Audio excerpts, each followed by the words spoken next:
বলেছি এই সরকারের সকল উপদেষ্টার এক পা অন্য দেশে, বিপদ হইলে ভাইকে যাবে, কিন্তু আমরা দৃঢ়ভাবে বিশ্বাস করি আপনি ভাববেন না।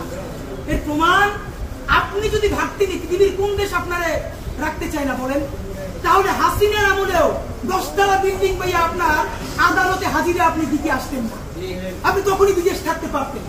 আপনি এই দেশে থাকতে চান বলেই আপনি আসছেন, আমরা বিশ্বাস করতে চাই। মাননীয় প্রধান উপদেষ্টা, আপনি বাঁচবেন কয়দিন বলেন?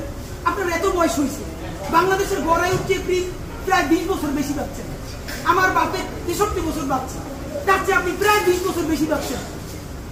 মাঝে মধ্যে মৃত্যু বেঁচে থাকার চেয়ে অধিক। মাননীয় প্রধান উপদেষ্টা, আপনি একটা গবেষণা করেন, বাংলাদেশে গত 50 বছরে কোন রাষ্ট্রপ্রধানের 30 মিনিট 40 মিনিটের বক্তৃতা, রিক্সা চালক, ভ্যান চালক, সবজি বিক্রেতা, বিশ্ববিদ্যালয়ের প্রফেসর, ছাত্র জনতা আধা ঘন্টা বসে তার বক্তৃতা শুনে নজির নাই, যেটা আপনারটা হয়েছে। এটা কিন্তু আপনার চেহারা দেখেন, আপনি রাজনৈতিক দল করছিলেন, ফেরও করছেন, কিন্তু এইবার যে আপনার এই বাংলাদেশের পক্ষে হৃদয় নিংড়ে ভালোবাসা, আপনি যখন বক্তৃতা করেন আপনি আর্টিফিশিয়াল কিছু বলেন না, কিন্তু আপনি যখন ঘোষণাপত্র বললেন আপনার চেহারায় আর্টিফিশিয়াল ছাপ।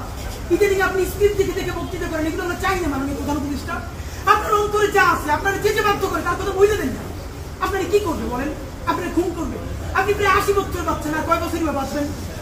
আপনি কি খাবেন, কি বাঁচবেন? আপনি বরং যদি আপনার আর্মি মেরে ফেলে, আপনারা যদি ভারতীয় আধিপত্যবাদ গুলি করে, আপনাকে যদি হত্যা করা হয়, কিন্তু সেই রক্তের বিনিময়ে যদি আপনি শহীদদের রক্তের বিনিময়ে নতুন বাংলাদেশ গড়ে যেতে পারেন, আগামী 1000 বছর বাংলাদেশের মানুষ নামাজে প্রার্থনায় আপনার জন্য শুধু দোয়া করবে। বুড়ো মানুষটা থেকে শুরু করে শিশু আপনার বক্তৃতা শুনে মাননীয় উপদেষ্টা কতক্ষণ জানেন? যতক্ষণ আপনি জুলাইয়ের জবানে কথা বলেন।